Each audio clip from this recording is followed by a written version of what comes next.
అదే RTV app వార్తల్ని క్షణాల్లో చదివే అవకాశం ఉంటుంది. ఒక న్యూస్ పేపర్, ఒక టెలివిజన్ ఛానల్ మీ చేతుల్లో ఎప్పుడూ ఉంటాయి. హేతుబద్ధంగా విభజనకు గురైనటువంటి నవ్యాంధ్రప్రదేశ్ దశాబ్ద కాలం కావస్తున్న రాజధాని లేని రాష్ట్రంగానే మిగిలింది. ఎట్టకేలకు 2024లో కూటమి ప్రభుత్వం కొలువు తీరిన తర్వాత డబుల్ ఇంజిన్ సర్కార్ నినాదం మాత్రం ఆంధ్రప్రదేశ్కు ఈరోజు ఒక స్వర్ణయుగం వచ్చిందని చెప్పుకోవచ్చు. కేంద్రం ప్రవేశపెట్టినటువంటి బడ్జెట్లో ఆంధ్రప్రదేశ్కు అన్ని విధాలుగా ఆదుకునేందుకు నిర్మలా సీతారామన్ బడ్జెట్లో ప్రకటన చేయడం ఈరోజు యావత్ ఆంధ్రులంతా కూడాను ఆంధ్రప్రదేశ్లో ఈరోజు కొలువుల జాతరతో పాటు ఏవైతే పెండింగ్లో ఉన్నటువంటి పోలవరం కావచ్చు, అమరావతి రాజధాని శరవేగంగా సాగుతుంది. అదేవిధంగా దేశవ్యాప్తంగా సామాన్య మధ్యతరగతి కుటుంబాలకు మాత్రం ఈరోజు ఈ బడ్జెట్లో అన్ని విధాలుగా దోహదపడేటటువంటి అంశాలు ఉన్నాయి. ప్రస్తుతం ఈ విషయంపై మనతో మాట్లాడడానికి బీజేపీ సీనియర్ నాయకులు పైడి వేణుగోపాల్ ఉన్నారు. చూస్తే కనుక ఇప్పటి వరకు ఆంధ్రప్రదేశ్ అని చెప్పుకోవడానికి రాజధాని లేని రాష్ట్రంలో మనం నివసించాం. కానీ ఈసారి కూటమి ప్రభుత్వం కొలువు తీరిన తర్వాత ఈరోజు ఆంధ్రప్రదేశ్కి ఇచ్చినటువంటి ఏవైతే ఈ ఇన్సెంటివ్స్ కావచ్చు, అదే వరాల జల్లు ఏ విధంగా భావిస్తున్న ఒక ఆంధ్రుడిగా, ఏదైతే ఎన్నికల ముందు మోడీ గారు అనేక సభల్లో ప్రచారం చేస్తూ వికసిత భారత్, వికసిత ఆంధ్రప్రదేశ్ చేయాలనే ఉద్దేశంతో మనకి రాష్ట్రానికి హామీ ఇవ్వడం జరిగింది. హామీ ఇచ్చిన ప్రకారంగా రాజధాని పోలవరం 2 కళ్ళు అండి ఆంధ్రప్రదేశ్కి. అటువంటి పోలవరాన్ని సంపూర్ణంగా పూర్తి చేస్తామని, అదేవిధంగా రాజధానికి 15,000 కోట్లు మునుపు ఎన్నడూ లేని విధంగా ఒక్కసారి 15,000 కోట్లు ఇవ్వడం జరిగింది. దీని ద్వారా మనం ఇంతవరకు రాజధాని రాష్ట్రంగా ఉండిపోయింది. ఇప్పుడు ఈ 15,000 కోట్లతో సర్వంగా అమరావతి అభివృద్ధి చెందుతుంది. ఆర్థిక వ్యయంతో ఆంధ్రప్రదేశ్ కొట్టాడుతున్న ఈ సమయంలో ఆర్థికంగా ఆదుకునేందుకు షరతులు లేనటువంటి ఆ 15,000 కోట్లు కనుక ఇస్తే ఈరోజు ఆంధ్రప్రదేశ్ ఇంకా బాగా అతి త్వరలోనే అభివృద్ధి చెందే అవకాశం ఉంటుంది కదా. ఖచ్చితంగా నిర్మలా సీతారామన్ గారు నేను చెప్పారు, అవసరమైన ఆంధ్రప్రదేశ్ అభివృద్ధి కోసం, సర్వతోముఖ అభివృద్ధి కోసం ఎంత మేరకు నిధులు అవసరమైతే అంత మేర నిలుస్తామని చెప్పి ఆల్రెడీ నేను చెప్పడం జరిగింది. చూస్తే ఈరోజు బడ్జెట్లో ఇంతగా ఆంధ్రప్రదేశ్కి ప్రాధాన్యత ఇచ్చారంటే ఈ ఘనత ఎవరికి దక్కుతుందని భావించవచ్చు. కూటమి ప్రభుత్వంలో టీడీపీ, జనసేన మాత్రమే 2024లో పోటీ చేస్తుంది అనుకున్నటువంటి తరుణంలో చిట్ట చివరి క్షణంలో బీజేపీతో పొత్తు, ఆ సయ్యను కూర్చడంలో ఎవరు కీ రోల్ పోషించారో ఈరోజు ఆంధ్రప్రదేశ్ ఇంతలా ఐడెంటిటీ ఇవ్వడానికి ఏం కారణం మనకు దోహదపడింది? ఏదైనా విషయం 2 చేతులు కలిపితేనే చప్పట్లు వస్తాయి. అదేవిధంగా 3 పార్టీలు అనుకొని టీడీపీ, జనసేన, బీజేపీ అనుకొని కలిసి కూటమి ఎన్నికల ముందు కూటమి కట్టడం జరిగింది. ఎన్నికల తర్వాత కూడా మంచి, కానీ చివరి క్షణంలో బీజేపీ ఈరోజు టీడీపీ, జనసేనతో చేయి కలిపింది. ఆ కలపడానికి ఒక వ్యక్తి కూడాను కారకులయ్యారు. ముఖ్యంగా పవన్ కళ్యాణ్ గారు, మన రాష్ట్ర అధ్యక్షురాలు పురంధేశ్వరి మేడం గారు, వీరిద్దరూ కూడా ఈ పొత్తు సాధించారు. ఈరోజు 164 స్థానాలు కైవసం చేసుకున్న కూటమి ప్రభుత్వం మొదటి బడ్జెట్లో ఆంధ్రప్రదేశ్కు ఇంతలా వరాలు తెచ్చుకున్నారు. ఉన్న 4 ఏళ్ళు కూడా ఈ సఖ్యత ఇలాగే కొనసాగుతే పరిస్థితి ఉంది? ఖచ్చితంగా కొనసాగుతుంది. ఎప్పుడు కూడా మిత్రులని వదులుకోవడం కానీ, మిత్రపక్షాలని దూరం చేసుకోవడం కానీ, మోడీ గారు కానీ, గతంలో వాజ్పేయి గారు కానీ, గతంలో వాజ్పేయి గారు 23 పార్టీలతో స్నేహం చేసి ప్రభుత్వం నడిపారు. అదేవిధంగా గతంలో కూడా మిత్రులు మేము దూరం చేసుకోలేదు. వాళ్ళంతా వాళ్ళు వెళ్ళిపోతే మేము చెప్పలేం, కానీ మిత్రద్రోహం ఎప్పుడు మేము చేయలేదు. 5 ఏళ్ల పాటు కనీసం బీజేపీతో ప్రతిఘటించిన టీడీపీ అనూహ్య పరిణామాల నేపథ్యంలో 2024లో మళ్ళీ మిత్రత్వం చేకూర్చుకున్నారు.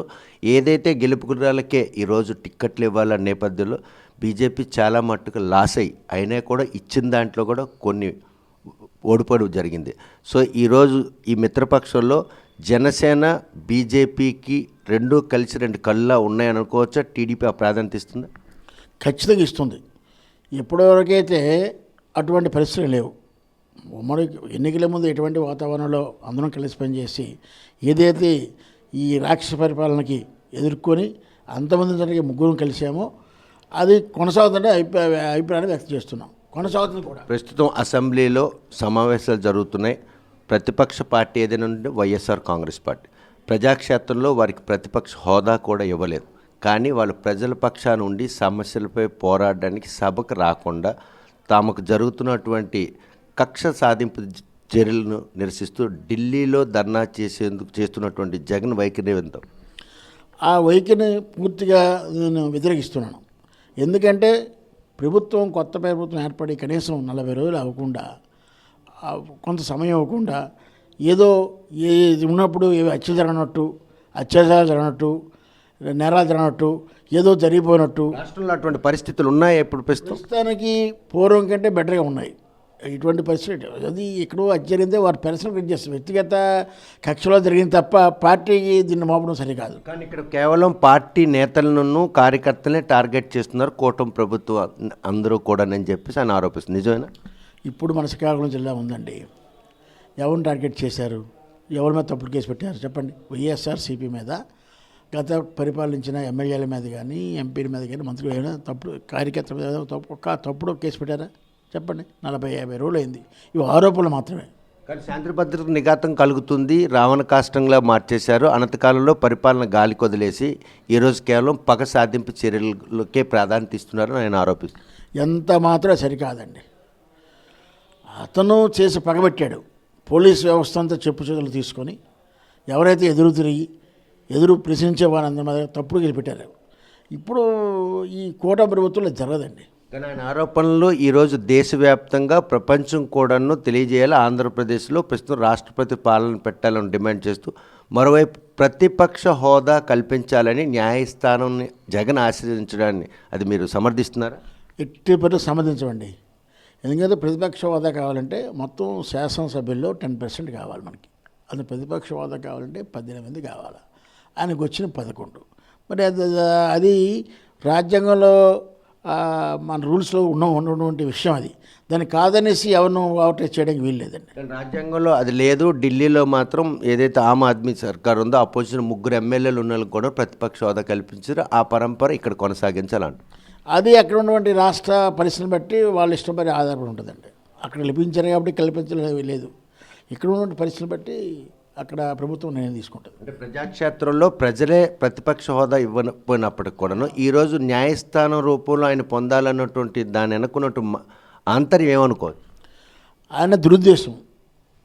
ఆయన 5 సంవత్సరాలు కూడా ఎమ్మెల్యే గెలిచాడు. వాళ్ళు 11 మంది ఎమ్మెల్యే ఉన్నారు.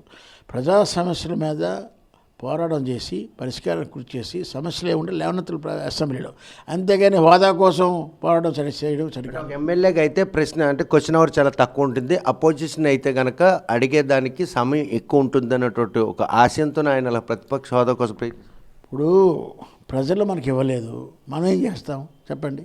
ప్రజలు మనకి అనుకూల తీర్పు ఉన్నప్పుడు నా ప్రతిపక్ష హోదా కావాలా లేకపోతే అధికారం కావాలా? అవుద్దండి, అవుదు కదా.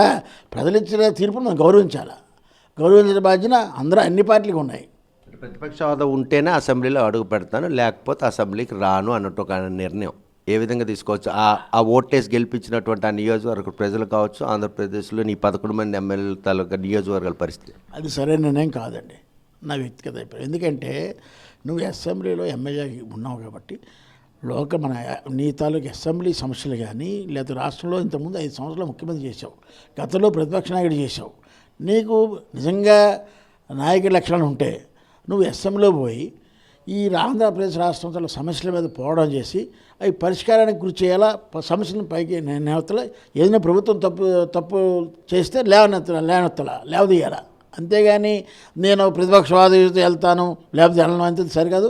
ప్రజలు ఇచ్చిన తీర్పును గౌరవించాలి. చూస్తే కనుక ప్రస్తుతం ఏదైతే బడ్జెట్లో ఆంధ్రప్రదేశ్కి ఇచ్చినటువంటి ఈ ప్రాధాన్యత, దశాబ్ద కాలంగా రాజధాని లేనటువంటి ఆంధ్రప్రదేశ్కి ఈరోజు అమరావతి రాజధాని మాత్రం ఎట్టి పరిస్థితుల్లో వీలైనంత త్వరగా నిర్మాణం చేపడతాం, పూర్తి బాధ్యతలు తీసుకున్నాం. అదేవిధంగా పోలవరం నిర్మాణం బాధ్యతను కూడా పూర్తిగా కేంద్రం తీసుకుంది. 15,000 కోట్ల రూపాయల అమరావతికి ₹2 ఇవ్వడాన్ని మాత్రం కొంత ఆవేదన. కాకపోతే అమరావతి రాజధాని పూర్తిగా నిర్వీర్యం చేసి 3 రాజధానుల నిర్మాణం పేరుతో 5 ఏళ్ళుగా కాలయాపన చేసిన వైసీపీ ప్రభుత్వం తాలూకు వైఖరిని పూర్తిగా తప్పుడుతున్నారు.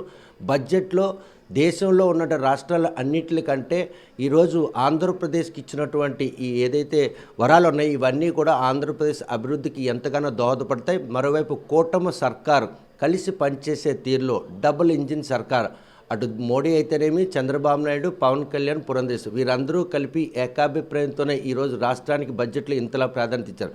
మరోవైపు చూస్తే ప్రతిపక్ష హోదా కూడా ప్రజలు ఇవ్వనటువంటి మాజీ ముఖ్యమంత్రి జగన్మోహన్ రెడ్డి ఈరోజు ప్రతిపక్ష హోదా కావాలని న్యాయస్థానాన్ని ఆశ్రయించడం, ఢిల్లీలో రాష్ట్రంలో లా అండ్ ఆర్డర్ పూర్తిగా నిర్వీర్యమైపోయింది, కేవలం పగలు కక్షాదింపులకే కూటమి ప్రభుత్వం ప్రాధాన్యత ఇస్తున్నటువంటి విషయాన్ని మాత్రం తీవ్రంగా తప్పుపడుతున్నారు.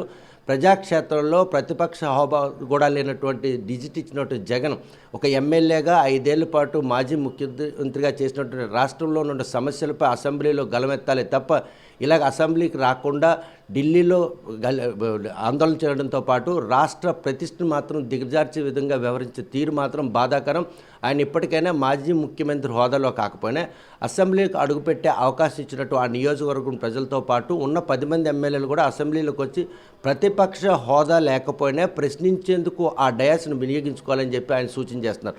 మరి ఈ విషయంలో జగన్ తన పందాన్ని విడిచి మళ్ళీ అసెంబ్లీలోకి అడుగు పెడతారా లేదా అన్న విషయం వేచి చూడాల్సిందే. వీడియో జర్నలిస్ట్ రామకృష్ణతో సత్యం, RTV శ్రీకాకుళం. మరిన్ని వీడియోస్ కోసం ఛానల్ ని సబ్స్క్రైబ్ చేయండి, లేటెస్ట్ అప్డేట్స్ కోసం వాట్సాప్ ఛానల్ ని ఫాలో చేయండి అండ్ లింక్ డిస్క్రిప్షన్ లో ఉంది.